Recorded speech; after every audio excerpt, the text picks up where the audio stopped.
Then we can try to generate good intention by thinking and contemplating. May all us coming here, giving our precious time to listen. And whatever we have listened, trying to reflect, contemplate on them. And if you have anything to ask, discussing, do all of that. May it leave a strong imprint in our mind stream to have correct understanding of the subject of this text, the Lambrim, and not only have correct understanding, but to be able to put into the practice.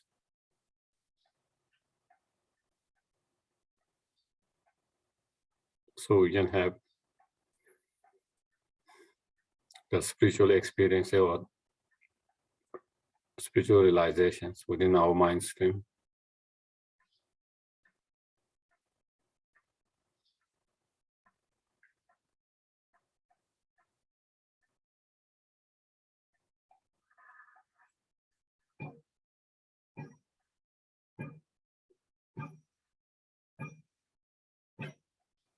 In having actualized all the Lambrim realizations,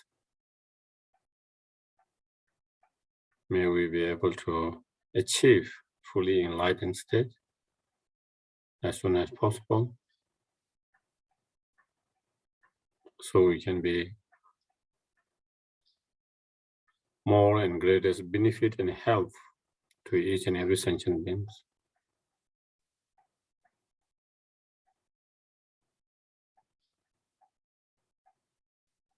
In the most beneficial way.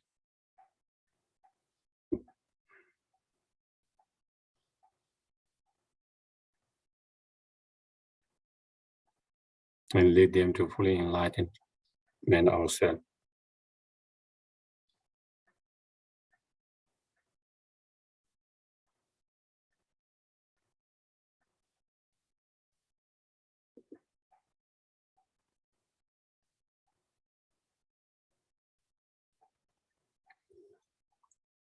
Okay. Mary, can you hear now? I hope so. To the founder, the endowed, transcendent destroyer, the one gone beyond, the fourth destroyer, the completely perfect, fully awakened being, perfect in knowledge and in good conduct, Sugata, Lord of the world, supreme God of human beings to be tamed, teacher of God and human beings to you, the completely and fully awakened one, the endowed, transcendent destroyer, the glorious conqueror, the subduer from the Shakya plane, I prostrate, make offering and go for it. To the founder, the endowed, transcendent destroyer, the one gone beyond, the fourth destroyer, the completely perfected, fully awakened being, perfect in knowledge and in good conduct, Sugata, Lord of the world, supreme guides of human beings to be tamed, teacher of gods and human beings to you, the completely and fully awakened one, the endowed, transcendent destroyer, the glorious conqueror, the subduer from the Shakya plane, I prostrate, make offering and go.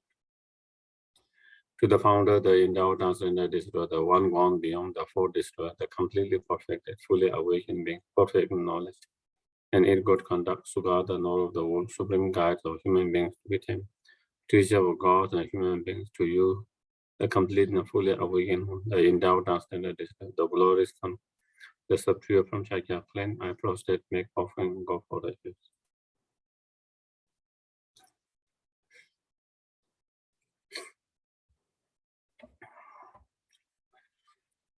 So she beki joshime to tamare rale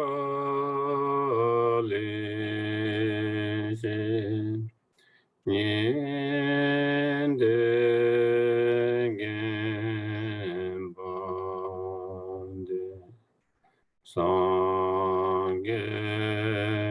계신도 미래우와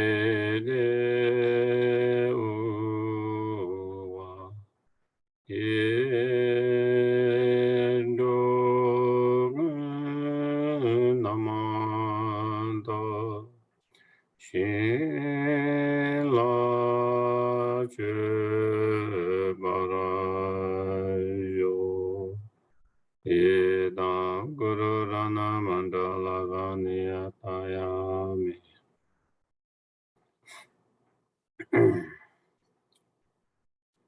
I go for refuge until I am enlightened to the Buddha, the Dharma, and the Supreme Assembly. By the merits I create through listening to the Dhamma, may I become Buddha in order to benefit all sentient. Sanje Chodam Soke Sonam La Changju Padu Dane Lagi Shoshe Gibe Sonam Dola Penje Sange Duba Sanje Chodam Soke Sonam Changju Padu Dane Lagi Shoshe Gibe Sonam Dola Penje Sange Duba.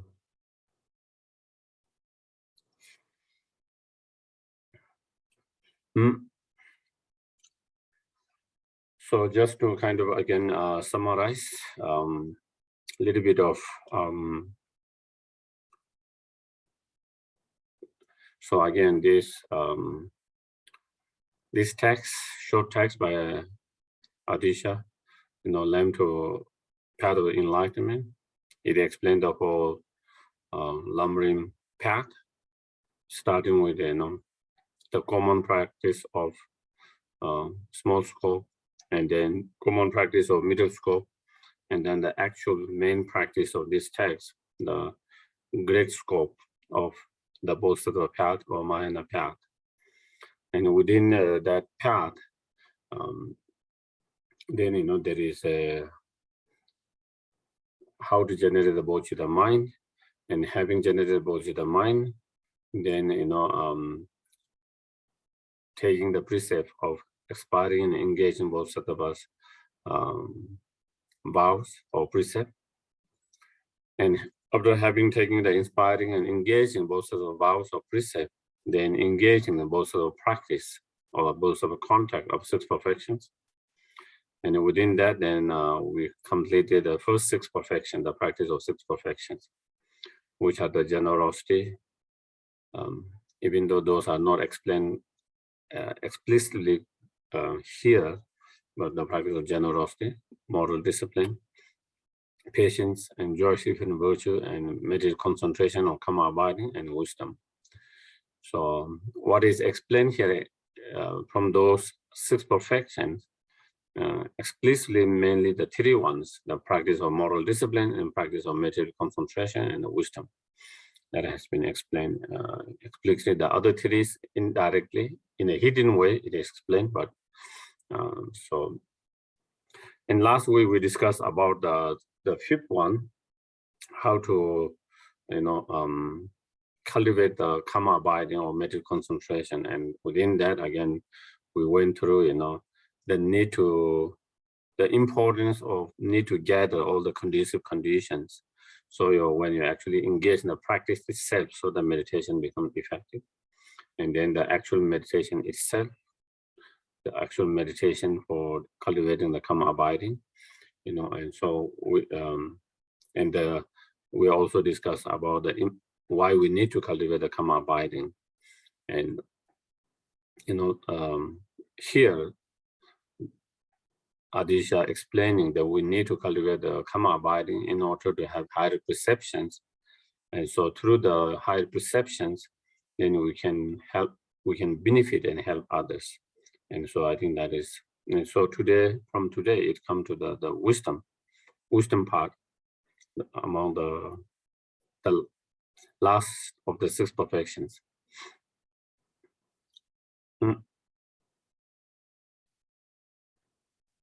In one of the sutras, it explained, and also in as well as in Chandrakirti's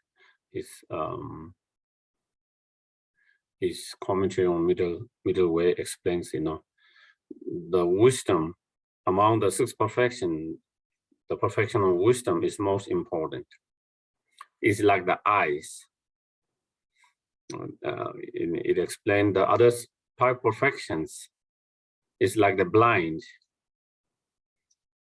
Someone blind, and in order for the blind to lead somewhere, then you need the wisdom eye to lead them. So the wisdom, like the blind, I mean the eyes that help to lead the other 5, which are like the blind, towards the enlightenment. Only through the support of the wisdom realizing the emptiness that one can really overcome the obscurations. And by overcoming the obscuration, then you can achieve enlightenment. If you don't have the wisdom, even you have all other practice of other 5 perfection, you can never achieve enlightenment. You can have good practice of really good practice of perfection of generosity, moral discipline, patience, enthusiasm, and karma abiding. But if you don't have wisdom, you cannot achieve fully enlightenment. Not only you can achieve fully enlightenment, one will not even able to achieve, arhat, liberation. So therefore, the wisdom is the main among them. It's like the leader. It's like the eyes of all other perfections, practice of other perfections. It's like the leader of all other practice. Is the very heart of all the practice, as one of the great masters, Dugun Khyentse Rinpoche, who is also teacher of His Holiness Lama, from who is mainly Nyingma tradition, but who practice all 4 traditions, who is, so it's not really wisdom. Realizing emptiness is very important, but is the very heart of the practice, the Bodhisattva practice, the very essence of the Bodhisattva practice, or the Buddha's teachings as well. And that is why also the name giving Heart Sutra, because Heart Sutra explain how to cultivate the wisdom realizing the emptiness. And so, so in terms of the wisdom, so when it comes to the wisdom, then in here, then there is 6 outline of that wisdom, how to, 7 outline how to engage in the practice of the wisdom, and then the first is, why we need the wisdom. And here, when we talk about wisdom, we are referring to specific wisdom. Wisdom relies on the emptiness, because there are so many different kinds of wisdom. So here we are specifically referring to the wisdom, so why we need the wisdom, and why that wisdom need to be, supported by the method, and then explaining that, the difference of the wisdom and the method, then identifying what is the method, and then why the method is needed, and then identifying the wisdom, and then how to engage in the practice on that wisdom through the meditations, through the practice of meditation of analytical and non-analytical meditations. So through those 7 points, so first, if you go to the verse number, we are in verse number 41. I think, we finished the verse number 40 last time, and we are in verse number 41. And that one explain, the first one, why we need to cultivate the wisdom, why we need to practice and cultivate the wisdom.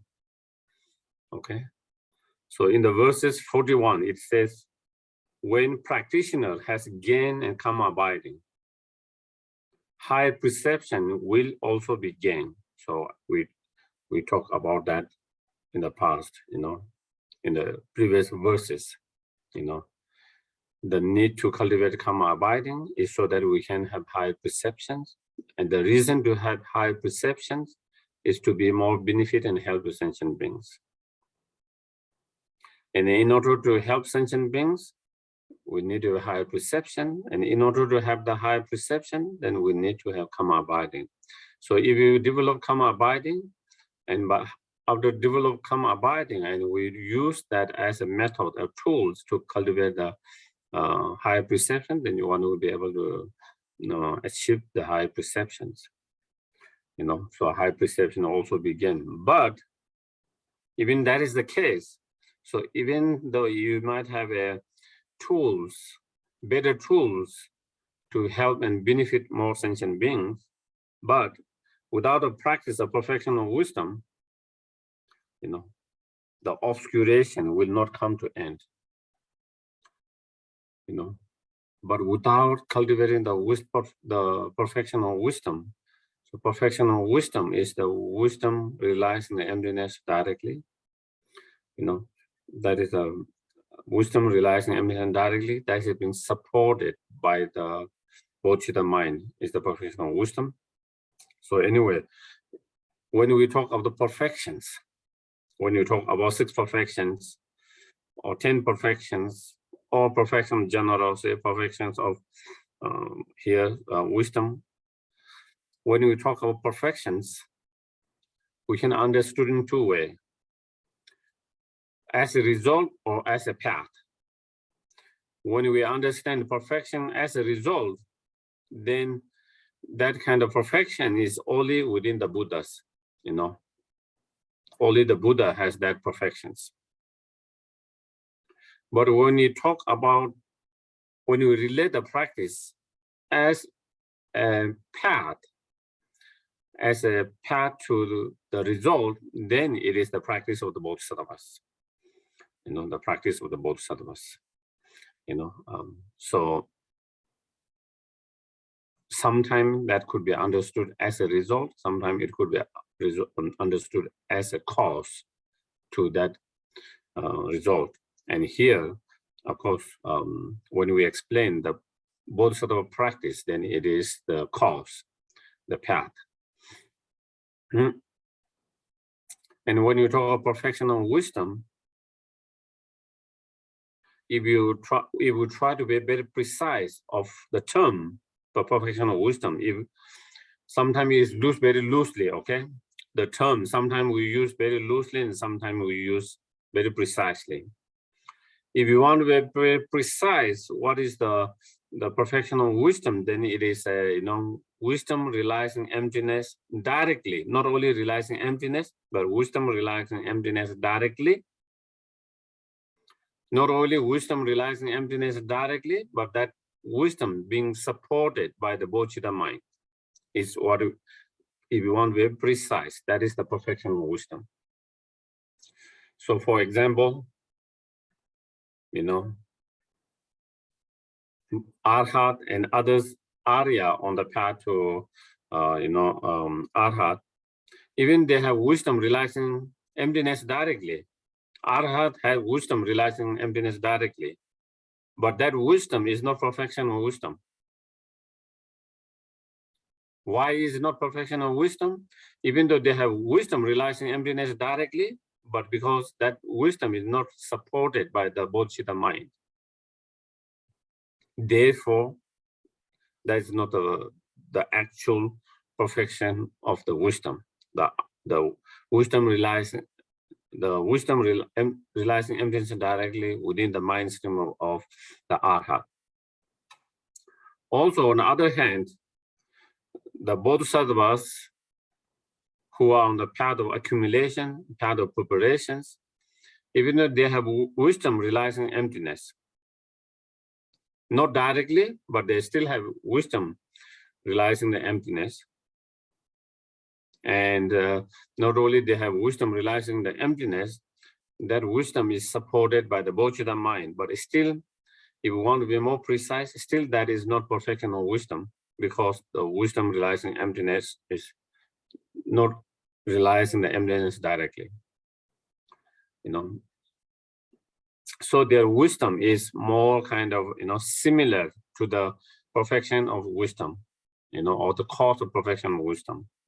So anyway, this is more kind of technical, it is kind of more technical. Sometimes maybe it's not so necessary, but also if you want to be more precise, then it is technical and precise. It's only about how precise we terms. So here, but without the practice of perfection wisdom, the obscuration. So without the wisdom realizing emptiness, one cannot overcome the obscurations. And there are two types of obscuration: the obscuration of affliction, emotions, or defilements, or delusion, and obscuration of knowledge. Okay, there are two types of obscurations. Obscuration of defilement and obscurations of the knowledge. And in order to overcome both obscuration, you need to have the wisdom realizing emptiness. The obscuration defilements is all the delusions, all the delusions, such as, anger, attachments, ignorance, the three root delusions. And then, there are 6 kind of root delusions, other kind of 6 root delusions, and 21 secondary delusions, and all of those other delusions. So those are, all of them are obscuration or defilements, obscuration defilements. And those obscuration defilements, even the Arhat has, been able to destroy the obscuration defilement, Arhat. But they have not been able to destroy the obscuration of knowledge. The Arhat has overcome the obscuration of the defilements, but they have not been able to destroy or overcome the obscuration of the knowledge. Even they have the wisdom realizing emptiness, they have not been able to overcome the obscuration of knowledge because their wisdom is not supported by the Bodhisattva mind. And when your wisdom is supported by the Bodhisattva mind, then that wisdom can destroy not only the obscuration of defilement, but it can also destroy the obscuration of knowledge. What is the obscuration of knowledge? The obscuration of knowledge. Obscuration of knowledge is the obscuration to become omniscient. The obscuration to become all-knowing. The obscuration to become, fully enlightened. And that is, even though you have overcome the defilements, but still there is the imprint of the defilement within our mind stream. Even though there is no more defilements, but still you can still have the imprint of the defilements. And what does the imprint of defilement does is it has the potential to give appearance of everything as inherently existence. So because you have no more delusions, so therefore you have no more ignorance. Because you have no more ignorance, you have no more grasping, but there is appearance of that.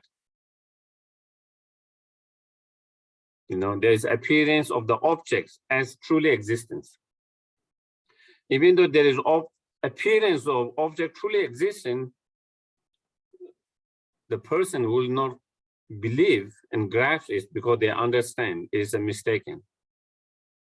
They understand is a mistaken. They understand all these appearances are like a dream, illusions, because of understanding emptiness. But still there is the appearance. Because of that appearance, then it obscures from you being able to see both truth, conventional ultimate truth, directly, simultaneously at the same time. And that only the Buddha, when you overcome that subtle obscuration, the obscure knowledge, then you are able to see all true truth, the ultimate and conventional truth, simultaneously, directly, simultaneously at the same time. And due to that, then you are able to, then you are free from all the obscuration, and then you become omniscient, all-knowing, the Buddha, fully enlightened. So that is the obscurations, so those are two obscurations. And why we need the wisdom, realizing emptiness to overcome the obscuration defilements or the delusions. Because all the delusions are rooted in ignorance. All the delusions are rooted in ignorance. Anger is rooted in ignorance. Attachment is rooted in ignorance. Self-important or,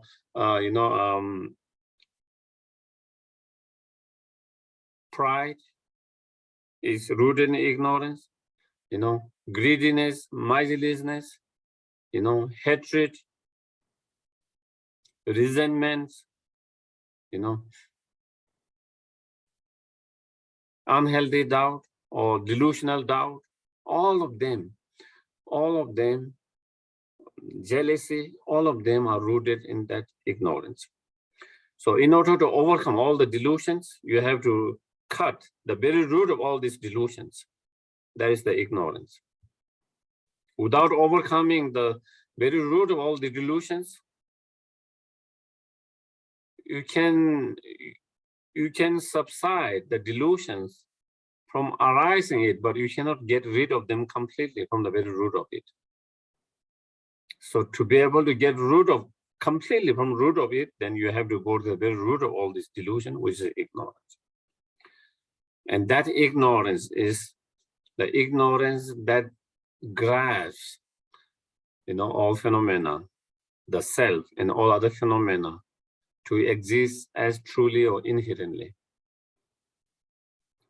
And in order to destroy that ignorance, that is grasping or apprehending or comprehending object to exist inherently existent, truly existing, then you need to cultivate the wisdom that understands and realize yourself and all phenomena to be non-inherently existent, non-truly existent. These two minds are totally contradictory. The mind which apprehend and grasp something to be truly existent, and the mind that understands that is non-truly existence. So if you are able to develop the wisdom realizing emptiness, that is the wisdom that realizes the object to be non-truly existent, then that wisdom will then, overcome the delusions. By having the wisdom, can we overcome the ignorance and the delusion like this immediately? No, it takes time, even after develop the wisdom. Because the imprint of the ignorance so strong in our mind, it has become so embedded in ourselves because of ignorance. So it feels like it's so natural, and the appearance of that of ignorance feels so real. For example, something you believe whole your life to be something, okay? You believe that is the reality. And then someone says, oh, that is not the reality, that is mistaken, misceptions. They come with all the reasoning and logic and evidence and proof.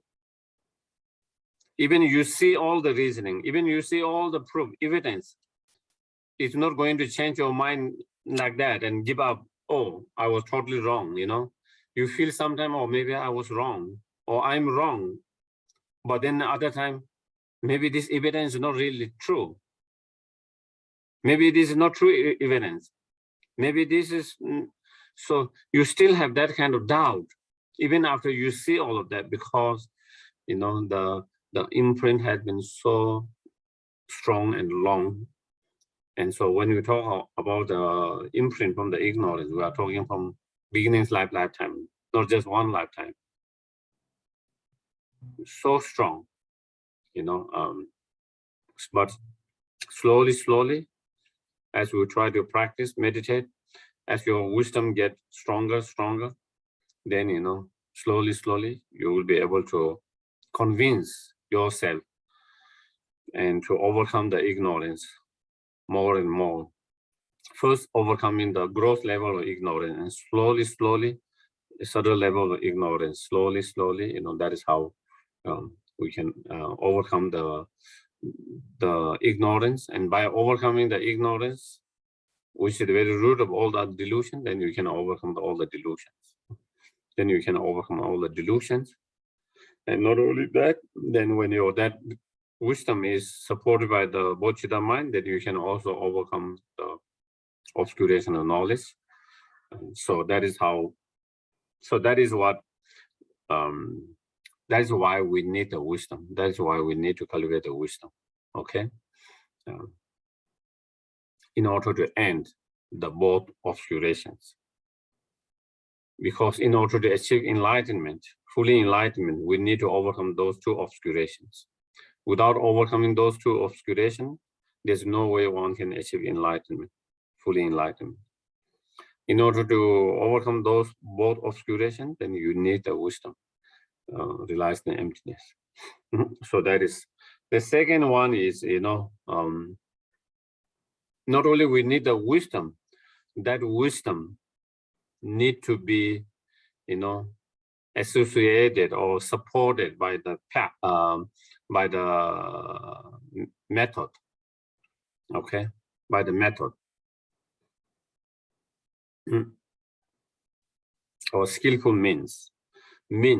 Sometimes is method, skillful means, more with the method, I think that would be. And when we talk about method, all the Buddha's teaching and practice can be kind of divided or categorized into two: the teaching of wisdom and teaching on method. The practice of wisdom and practice of method. And when you talk of method, then within the method is the practice, such as the practice of loving kindness, compassion, bodhicitta mind, the practice of generosity, the practice of moral discipline, the practice of patience, the practice of enthusiasm and virtues, the practice of karma abiding. They all are part of the method. They all are part of the method. But the main, even though they all are part of the method, but the primary, normally when you talk the method, primarily it refers to loving kindness, compassion, bodhicitta mind, normally. But it includes all other practices that I mentioned and many other practices. Other practices such as going refuge to the Buddha is part of method. Going or taking refuge is a part of the method. Paying homage, prostrations, offerings, rejoicings, all of those practices are part of the method as well. So when you talk about method, here it is translated as skillful means, but tough in Tibetan method, that is, very broad, So that anyway, so that is where here it says, thus to eliminate all the obscurations. So here when you say obscuration, there is many, not one obscuration, but many obscurations, And so mainly, as I mentioned, the obscuration of defilement and obscuration of knowledge, principally those two. Within the obscuration of defilement, then of course there are many delusions, many different kind of delusions. But mainly, if you it is those two obscuration. Thus, to eliminate all the obscuration, to liberation and omniscience, so in order to achieve liberation and omniscience, then one need to eliminate those obscurations, two obscurations, and in order to eliminate those two obscurations, in order to achieve liberation and opening sense, the practitioner should continually cultivate the perfection of wisdom with a skillful means. The practitioner should not only cultivate the wisdom realizing emptiness, but also the practitioner should also cultivate the skillful means or the method.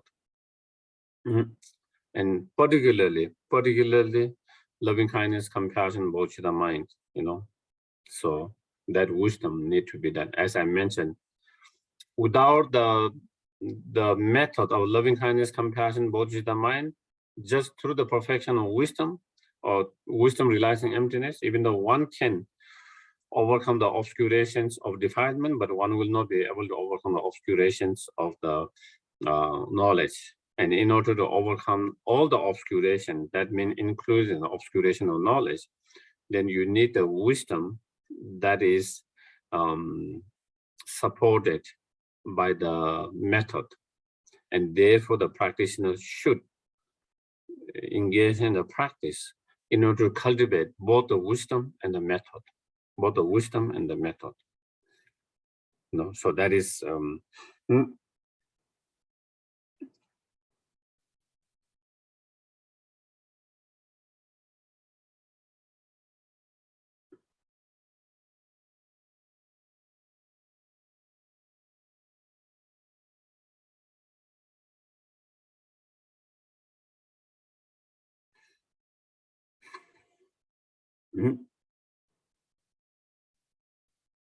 then next.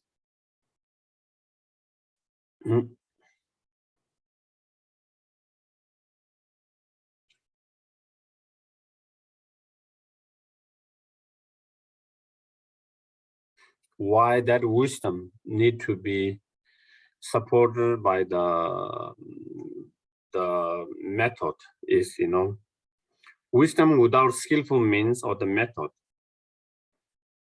and skillful means too without wisdom are referred to as bondage. Therefore do not give up either. So therefore the practitioner, the practitioner who inspired to achieve enlightenment, fully enlightenment, or who inspired to follow the both the path, they cannot give up either the method or the wisdom. One need to cultivate both of them. In one of the sutras, it is called Sutra of Stainless, known as Stainless Sutra. In that, the Buddha explained,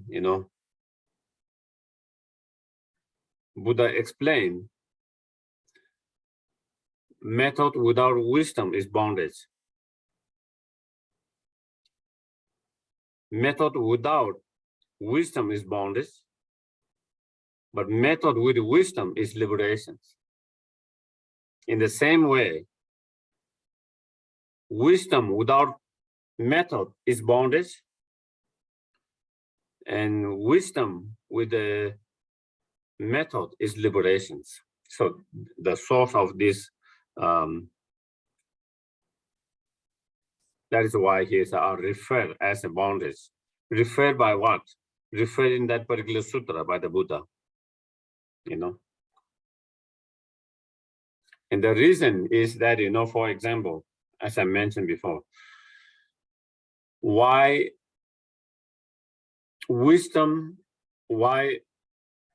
method without wisdom is bondage is because even you have the method, bodhicitta mind, loving kindness, compassion, bodhicitta mind, but if you don't have wisdom realizing emptiness, you are still in samsara. You will still be bondage in samsara. You can never get out of samsara. You can never achieve liberations. Are we clear? Yeah. Even you have loving kindness, even you have compassion, and bodhicitta mind is wonderful, great, but if you don't have the wisdom, you can never eliminate the root of the delusions. Without eliminating the root of the delusions, then you continue to have delusions, and you need, when you have delusion, then you continue to create karma to be born in samsara, and then you can never be out of samsara, and you can never free from samsara. You can never achieve liberation. That is why it's bondage. Method without wisdom.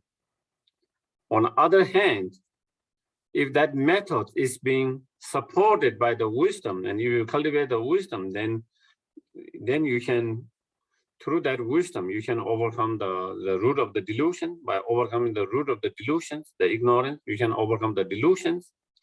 Having overcome the delusions, then you don't create any more karma to be born in samsara. And if you don't have any karma to be born in samsara, then there is no reason to be born in samsara. There's no reason to experience the samsara. And then one can achieve freedom from the samsara, liberation from the samsara. So therefore, method without wisdom is bondage, and method with wisdom is liberation. On the other hand, the wisdom without the method is a bondage. And that what it means is, even if you have the wisdom realizing emptiness directly, such as Arhat, okay? Arhat had the wisdom realizing the emptiness directly. But they do not have the method, the bodhicitta mind, great compassion, great loving kindness, and bodhicitta mind. They don't have that method. Since they don't have that method, the practice of that method, even their wisdom is a bondage, because still, they are, because still they have not achieved the fully enlightened state, omniscient state. So something tied them up from achieving their highest potential, the fully awakened state, due to the lack of the method. Even they have the wisdom, even they have the highest level of wisdom, even they have the wisdom, because they don't have the method, therefore they are still not free from the bondage of individual liberations. That means they are still not being able to achieve their highest potential, the fully awakened state, fully enlightened state, the omniscient state. What keep them? What obstruct them? What obstruct them from achieving that? What is the thing that tied them up? And from achieving that is because of the not having the method. So that is why it's called bondage. On the other hand, if that wisdom is supported by the method of loving kindness, compassion, bodhicitta mind, then that can lead to achieve fully enlightenment and non-abiding liberations, non-abiding liberation or fully enlightenment. So when you hear the term non-abiding liberation, it refers to Buddhahood, omniscient state. And non-abiding means, not abiding in individual liberations.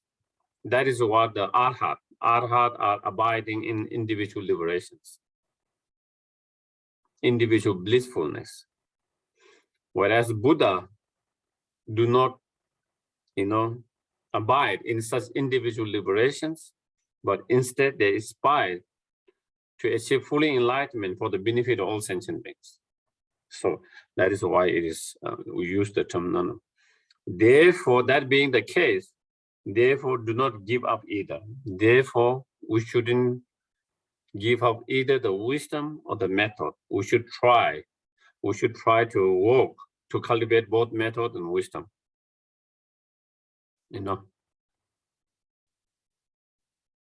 We should try to work to cultivate, Of course, we can emphasize on one particular practice. Maybe sometimes we want to emphasize more on the wisdom. Why not giving up the method? While we are still practicing method, we might want to put more effort in cultivating the wisdom. Or sometime, maybe while we are still trying to practice the wisdom, there are times maybe where we need to emphasize and give more time to develop the method. That can happen, but we have to cultivate both of them. We cannot ignore or give up either of them.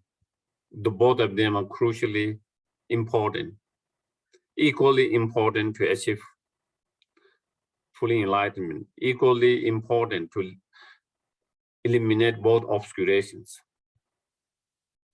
And so therefore, that is, of course, in our life, because our past imprint, because our previous imprint, some people are born with naturally more compassion, more kind, more compassionate.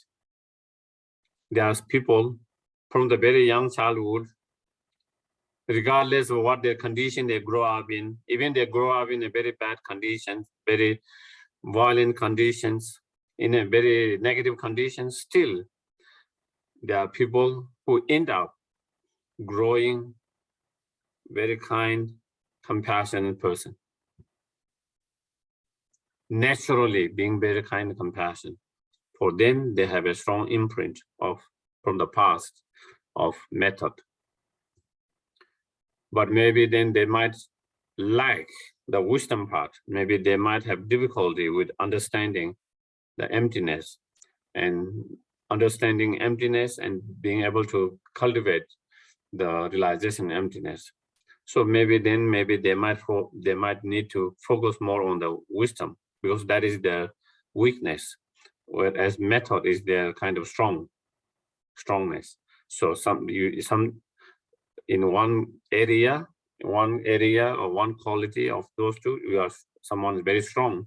So then you need to work more on the more you are weak. On other hand, there are some individual practitioners, when they hear about the emptiness, they understand it, they connect it very well. On intellectual level, they can really connect, oh, that is what it means. They really feel very familiar with that, very familiar. They feel at home. They feel at home when they hear the emptiness. They have no difficulty in understanding that. But then they have difficulty with loving kindness, compassion. They have difficulty with cultivating the loving kindness, compassion, bodhicitta mind.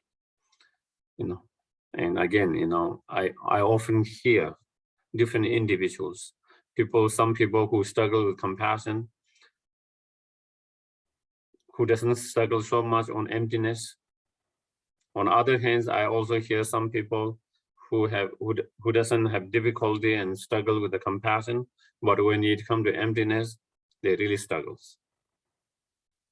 So again, someone who is strong in wisdom because of their past imprint, because of their past, but if they struggle with compassion, then that is their weakness. So they need to work more on that loving kindness, compassion, while not giving up the wisdom as well. So that is, we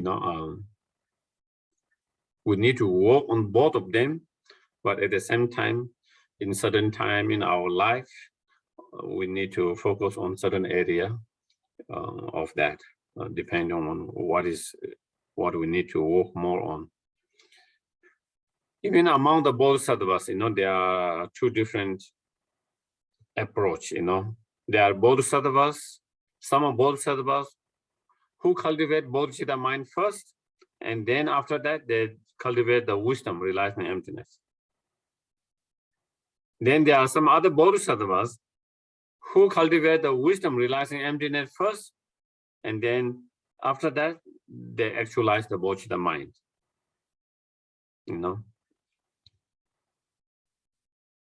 Because of our different mindsets, because our different predispositions, because of our different faculties, whether our faculty is very sharp, not so sharp, and dull, depending on all of that, then it has a difference. So therefore, but the main thing is for us to remember that we need to work on both wisdom and the method. Both wisdom and method, we cannot give up either of them. We cannot ignore either of them, no matter how difficult it is. As we will go through this text and the wisdom, because we are going on wisdom and emptiness, sometimes you might feel like getting lost. When you hear about the emptiness, sometimes you feel like you got it. Sometimes you feel like you didn't get it. Sometimes you feel like you almost got there, but then sometimes you feel like you lost it.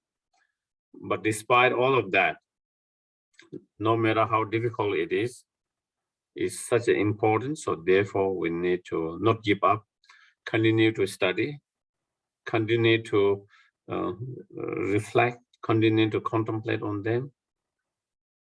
Not give up because it's difficult, because then it will always remain difficult.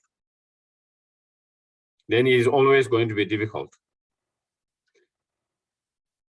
The only way it can be, the only way that we can get out of that state of being difficult all the time is even when it's difficult, even when we don't really understand fully, we continue to try to understand it. We continue to read more about it. We continue to listen more on that.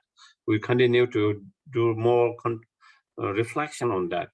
And we continue to create merit, virtues, so that we can have a less difficulty in understanding that and cultivating the realizations. Sometimes it's due to the lack of merit. Due to the lack of merit, I think it was the Aryadeva, the main direct disciple of the Nagarjuna. I think in his 400 stanzas or verses, he talked about those who do not have enough merit or virtues, they will not even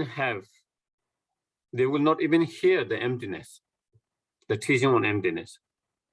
Even just to hear on teaching on emptiness, it requires a lot of merit, a lot of virtues, a lot of positive, energy, virtues, merit, as he explained. Not only him, many other great masters have same. You need to accumulate a lot of merit, even just to hear, even just to be able to hear teaching on both teaching on emptiness, teaching on emptiness. So that means we must have good merit. We must have created quite good merit in the past to be able to at least hear the teaching on emptiness, to be able to study on teaching on emptiness, to be able to try to reflect and contemplate on them, but still we need to create more merit in order to have correct understanding and realization. And in that, in that verse, Aryadeva also, after 2 lines, he said, and the second 2 lines, he said, even having a doubt on emptiness can shake the root of samsara, or will shake the root of samsara. Even having a doubt on emptiness will shake the root of the samsara. Because even when you have doubt, it makes the ignorance uncomfortable. Ignorance is the very root of the samsara. The ignorance become uncomfortable, shaky. Because ignorance before is very comfortable, is never been challenged. Is like a leader who doesn't have to worry because nobody challenged. They know nobody is going to challenge them. They feel very relaxed, comfortable, very leader. And then when someone started to ask questions, when someone raised the voice, then they started to become a little bit uncomfortable and shaky. Same way, even having a doubt Now we don't believe everything that what ignorance says. Now we are starting to have a doubt. Even we don't have direct realizations of the emptiness, but still even just having doubt, we are doubting the what ignorance is, the appearance that ignorance is giving to us. The grasping of ignorance, we are cautioning. So when you're cautioning that, then ignorance started to become kind of shaky. When ignorance becomes shaky, then the root of samsara becomes shaky, So that is the very starting. So again, so that is why, we shouldn't, easily give up.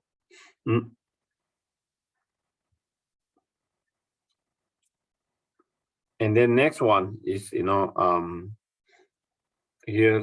is saying that,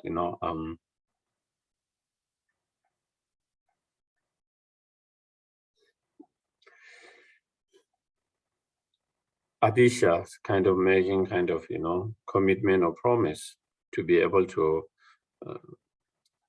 distinguish and explain what is the method and the wisdom.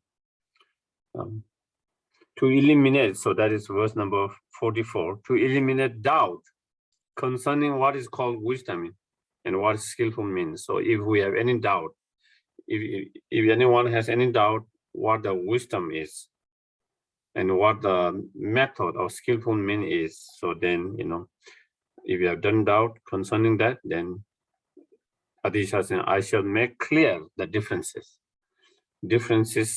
between skillful means and wisdom. So here he's going to explain and distinguish what is wisdom and what is the method of skillful means.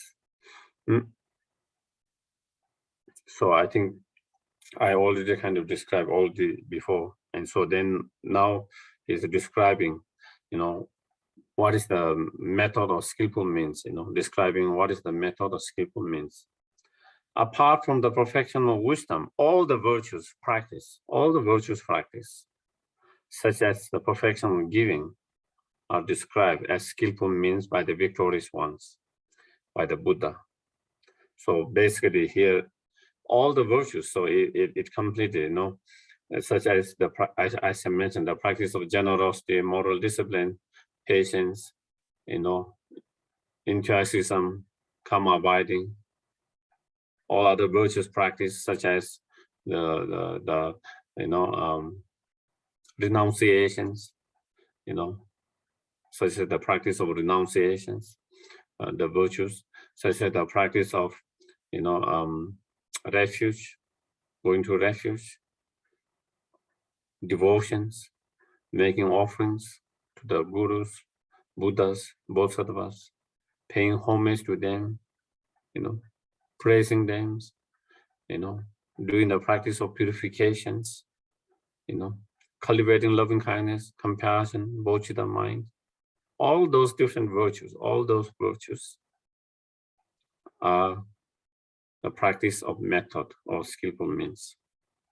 Those are the practice of method and skillful or skillful means, so that is what is.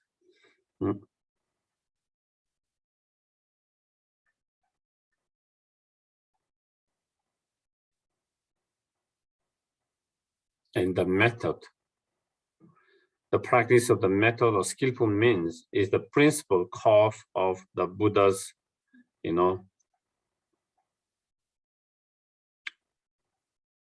Rupakaya or form body, whereas the wisdom is the principal or primary cause of Dharmakaya wisdom, in terms of cause and result.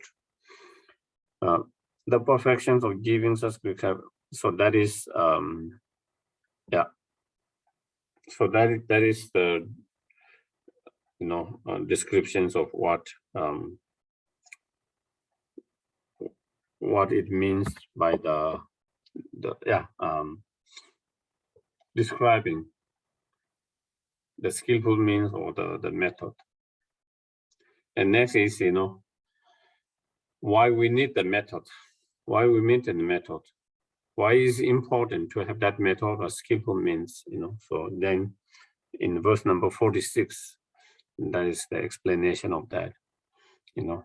So after having described what is the skillful means or method, you know, then because before he explained the not only we need to cultivate the wisdom, but we need to also cultivate the method or skillful means. Okay, so having said that, not only you need to develop wisdom, but also the method. Then next question will come, then what is the method? So he describes what is the method. So then why is it so important to cultivate that method, of engaging the practice of the method? So then explaining that. Whoever under the influence of familiarity with skillful means cultivate wisdom. So, you know, any practitioners, you know, through the practice, you know, through practice, meaning, you know, studying them. Once you study on them, such as studying on how to practice loving kindness, compassion, bodhicitta mind, how to practice the practice of generosity, moral discipline, patience, and so forth. First, we learn and study about them. After we learn and study about them, then we try to reflect on them, trying to reflect on the meaning of what we have learned and studied. You know, thinking again and again, reflecting again and again. Through reflections, you know, then we come to certain convictions. First you study, you hear it, then whatever you have heard it, whatever you have studied, then you do reflections over time with the reasoning and all of that, you know.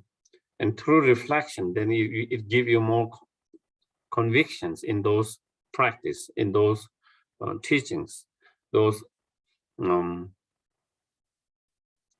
and once you have conviction on them, then we try to meditate, contemplate and meditate on them. So you will become more and more familiar with that, more and more familiar with that. The more you contemplate, the more you meditate, then more and more familiar you become. And the more and more you become, your mind becomes familiar with that, then more and more it becomes part of yourself. And more it becomes effortless. And more it becomes natural. And through that, then, you know, then we have a realization of that, which is such as the method of loving kindness, compassion, bodhicitta. We have realization of that. That comes now without any meditation now. You don't need to put any effort. You don't need to meditate. It just comes naturally. It just comes naturally, spontaneously. In order to reach that point where it comes spontaneous, natural, effortlessly, without any trying to put effort or practice, first you need to go through that with the effort. You will try to meditate, contemplate. You know, that is where, you know, it's a really and very well systematic practice, very well designed and systematic practice to reach effortless point of those emotions, the method, through those different level of gradual practice, and in that way, you know.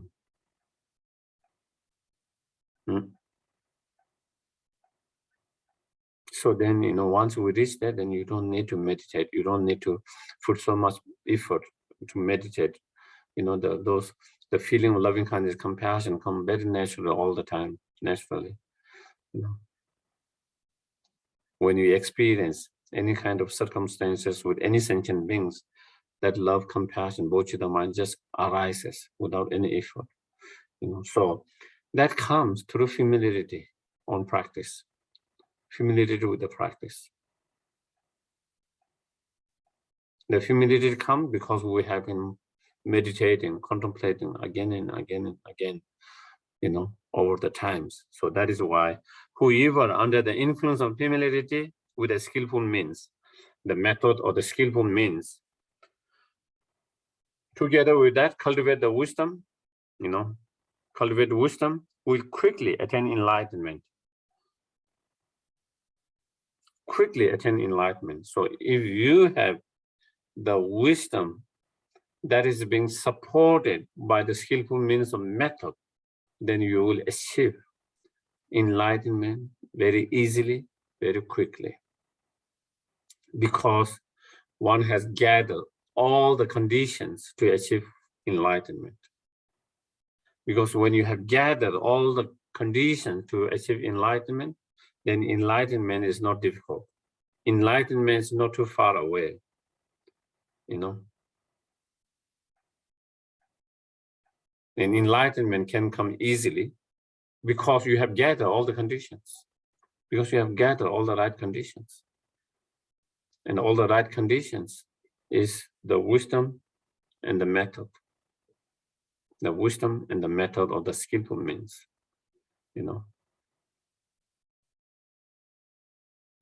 In many of the commentaries, in many of the teachings,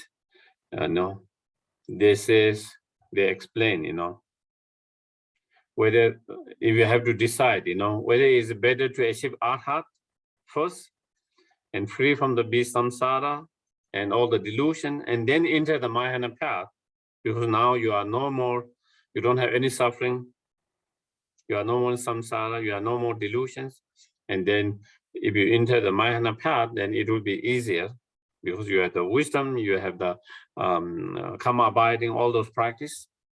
Or it is better to aspire for the enlightenment from the very beginning. And in those many of the commentaries, which are based on the earliest Indian masters and the sutras, it's better if we can to aim to follow the Bodhisattva path from the very beginning. If you do that, you can achieve enlightenment more faster.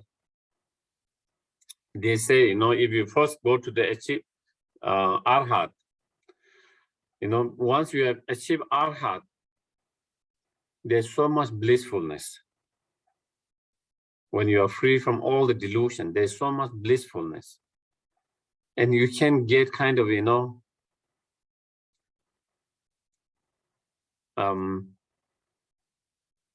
someone can remain in a blissful meditations for eons and eons, even without knowing it, like that,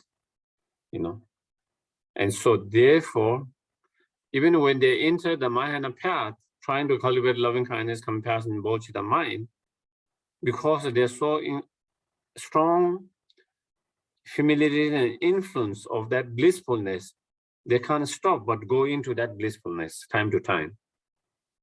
And when they go in that blissfulness, they can remain that in years and even many lifetimes and eons, for that long period. And so therefore it becomes more and more, it takes more and more time to achieve fully enlightenment if you follow that path. On the other hand, then if you follow the from the very beginning, the Mahayana path, then you can achieve fully enlightenment more quickly. So that's why you need to develop method from the very beginning. So that is why here, similarly like that. Not just by meditating on selflessness, So here he's saying, you cannot achieve fully enlightenment quickly just by meditating on emptiness or selflessness. Are we clear? Just by meditating on selflessness, on emptiness, you cannot achieve enlightenment quickly. In order to achieve enlightenment quickly, then not only you need to meditate on selflessness and emptiness, but that it should be supported by the practice of skillful means of the method. And again, I think I might have mentioned in the past, even one time, Atisha, the author himself, asked the Tara, Tara was his main daddy, and and he has, some ability to communicate with Tara. And so, he asked. Also, he made a prayer when he went to the Bodh Gaya. He went to the Bodh Gaya stupa and pay respect and circumambulate and paying homage, offerings and practice. And he make a strong prayers, that please show me please give me some hints or show me what is the quickest way to achieve enlightenment. What is the quickest way to achieve enlightenment? And there is one Tara stupa there and you can still go and you see people paying homage. And some practitioners said that was the Tara that he make that prayers in front of that, And then, then Tara manifested in a different forms, he saw two elderly lady and younger ladies also circumambulating and then having conversations. And the elderly lady, one asking the question, the others giving the answer about how to achieve enlightenment quickly. And then I was explaining the way to achieve enlightenment quickly is to cultivate the bodhicitta mind. That was the way to achieve the enlightenment quickly, to achieve to cultivate the bodhicitta mind. And also then he has a visions, and in his dream and through visions, and he also received the same message from the Tara that, if he want to achieve enlightenment quickly, then he need to cultivate the bodhicitta mind,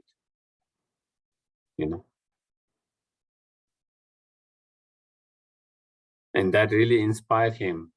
That really inspired him to work very hard to cultivate the bodhicitta mind, That really inspired him. And he totally, and then since he wanted to really focus and dedicate his life to cultivate the bodhicitta mind, then he was looking for teachers that, who can teach him the bodhicitta mind, the teachings on bodhicitta mind with direct experience, who have actualized that, who have direct experience themselves. And then he heard about these teachers in now Indonesia, about that teachers, who is well known among the Buddhists, especially Mahayana Buddhists, about his incredible bodhicitta mind and his teachings on bodhicitta, not only teaching, but incredible teaching, but who has actualized that bodhicitta mind. And then when he make a decision to go there to study under him, and he went, taking the journey, as I mentioned at the very beginning, 13 months in the boat, putting himself in danger, And then after once he reached there, then he studied with him 12 years before he returned back to the India, So he studied, meditated, contemplated, and actualized bodhicitta within himself, and then, he returned to the India, So that is why the method, the skillful means of the method, such as loving kindness, compassion, bodhicitta, is the key to achieve enlightenment quickly.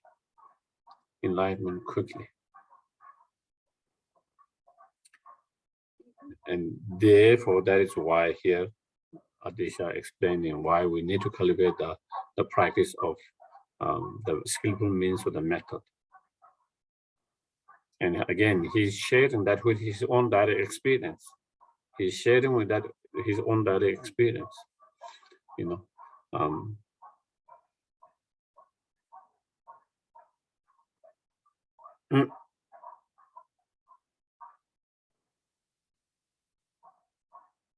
And that is why in Lamrim, where bodhicitta come earlier than the wisdom, in sections, Bodhisattva come first, and the section of wisdom come later,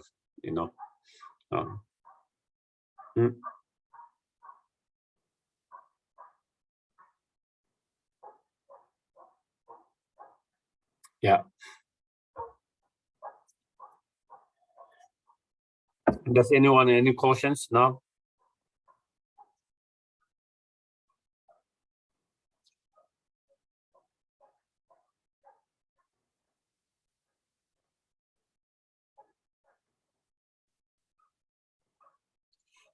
I have a question. Yes, please. Yes, please.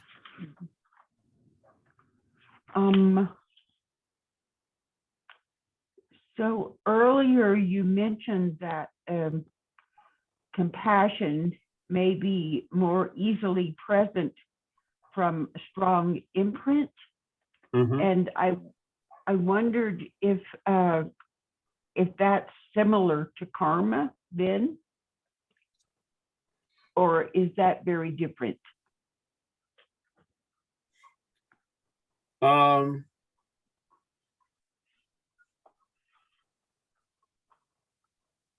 I think we wouldn't use the term karma in that cases. We'll, when we talk about karmic result, mostly we're talking more of different pleasant experience, unpleasant experience, like that. When you talk about experience, the karmic result, pleasant experience or the joyful experience, happiness experience as being resolved, as being a result of virtuous karma. When we talk about experiencing unpleasant, problem, suffering, pain, difficulties, challenges, adversities, when we explain those different kind of those unpleasant experiences, then we talk about those as being result of, non-virtues or negative karmic result, so such result and the cause of such. So when we talk about karma, we can explain from the result point of view, or we can explain from the cause point of view, so those are the karmic result experience.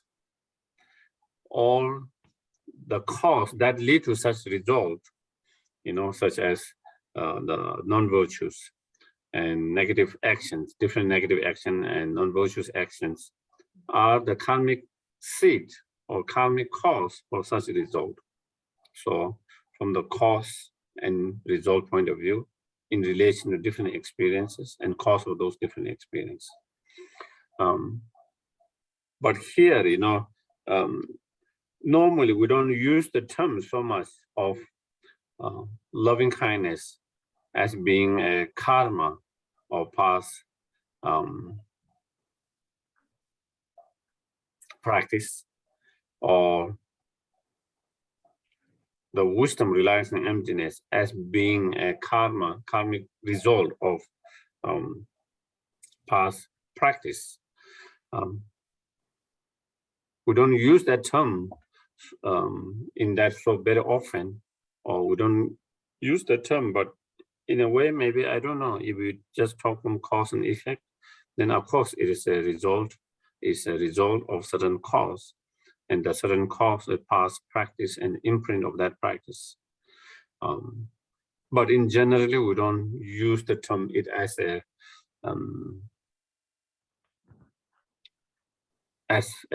the term. We don't use the karma in that cases. In the most time, we will use that as a spiritual realizations, which is the result of your past practice and imprint, or imprint of the past. But I don't know, if we can, if we talk about past karma as a law of cause and effect, it is the functioning of cause and effect. Then of course it is a functional of cause and effect. That someone being very compassionate now is a result of their past practice and their past imprint of their past practice. So that there is cause and result. But in general, we don't use that terms in such situations. Normally, we use the karmas in the term more in cause and effect in term of more of experiences and the cause of those experiences. Thank you. Yeah, most welcome. Any other questions?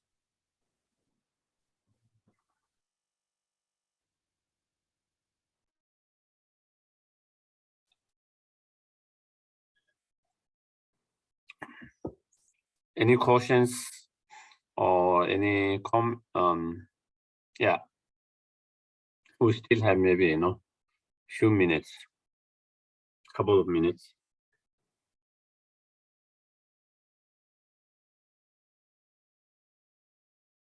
I have a question, Geshe. Yes, please. In the prayers, it mentions that the Buddhas, this is a little bit different from the teaching. In the prayers, it mentions that the Buddha taught the gods. And I was wondering how that is possible, or how that was possible. Talk about what God? It's mentioned in the prayers, in the prayer, that Buddha taught the gods. Yes. And so I was wondering how that was possible. So again, when you hear the term God, don't think of the term that you see in other religions. Right. If you try to relate with that, then it will not make sense. Okay? But here, when we talk about God, in Buddhism, we talk about 5 or 6 different type of beings within the samsara realms. So there's human realms, there's animal realms that we see now. Then there are many other realms whether we cannot see it. Some people can see it, not everyone can see it. Hungry ghost realms.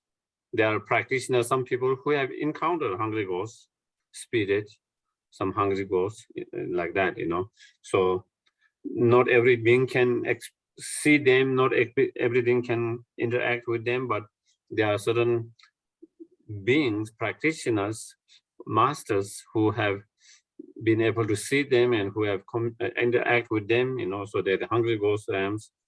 And then there's hell realms, that again, which most of us cannot see it. And then there's God realms, demigod realms. So the Buddha taught to those God realms, so there is explanations. There are times when Buddha went to the God realms to teach. Oh, okay. Okay. Yeah. So there are times when Buddha manifested and in God realm and teach them, as well as when Buddha is teaching, some of the God coming to hear the teachings. Oh, okay. So therefore, at the very beginning of the teaching, sometimes even the lamas, high lamas, whether His Holiness quite often says, they are being here, which we cannot see, but who are listening to the teachings. Oh. That could be God realms, some of God coming there to listen to the teachings, And also, I have also heard, like Lama Soba himself, also like sometime when he said, don't think that whatever human audience they are the only audience of these teachings. There are other beings who are listening to the teachings, who are in the audience. So we cannot see them, but they can see or they can feel it. So there are other beings who are within teachings. And so definitely during the Buddha's time, a lot of God came to listen to the teachings. So therefore, at the end of Heart Sutra and many others, then where it says all the gods and Gandharvas and all that, they're rejoicing that, and so all of that. So not all the human can see them there, but some more highly beings, they can see them, so the God do come and listen to those teachings as well. Yeah. Thank you. Yes. Thank you. So then we can do the dedication. Yeah, we can do the dedication. Want to recite the dedication prayers? Someone has the list?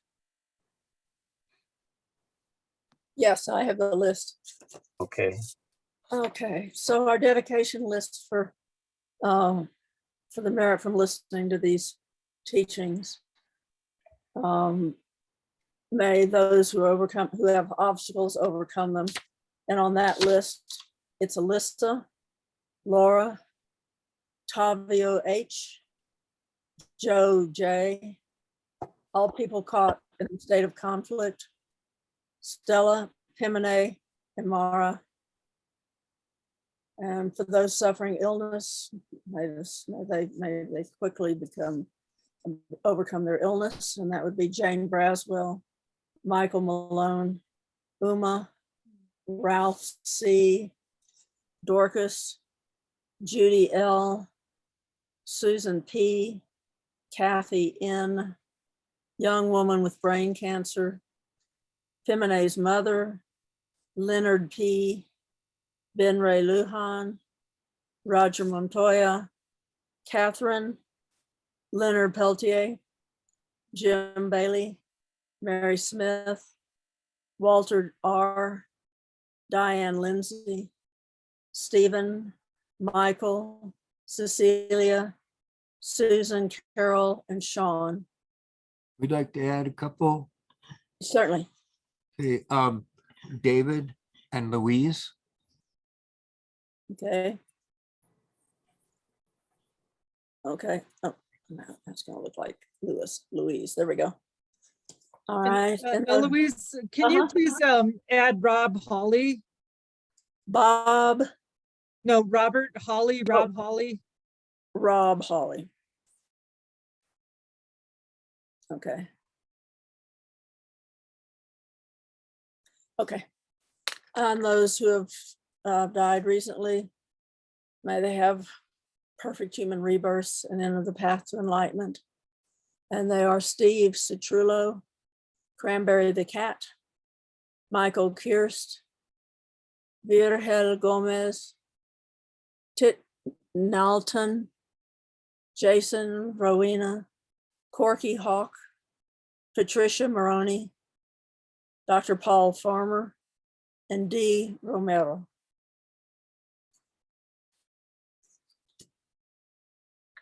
Okay. And I don't know the girl's name, but they found that body by the Pilar Bridge down on the Rio Grande.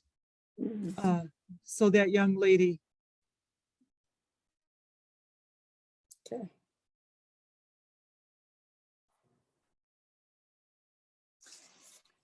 So yeah.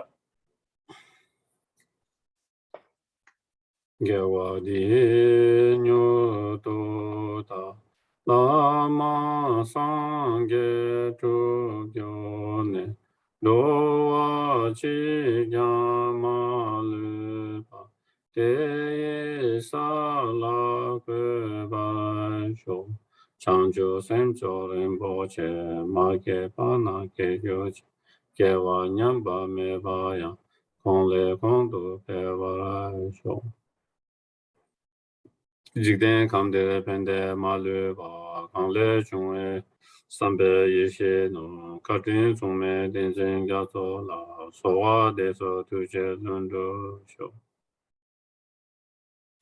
Dojo shangshin jangwen jawe ten zinjong pewe kunso topa ze shosong kuwe lemon tutu pa daso tuje kundu shapten sho. Aba nupcho sa de dowa la gyawa kun le la be tin jin je la liang sam xin chou de ri du su chun la ga din chen be ke sha zu. Thank you. Beloved teacher, leading your students toward wisdom and passion, explaining through exacting discernment the steps of the graduated path. You're the unequaled guide. Please live a long and stable life. Thank you very much, everyone, for joining today. And I will not be teaching next week, next Thursday, but I will be teaching after that. Okay. Thank you, Geshe. Thank you. Thank you, Geshe-la. Thank you. Thank you, Geshe-la. Thank you. Thank you, Take- Geshe-la. Thank Okay. you, John. Bye. Good. Thank you, John. Thank you. Well. So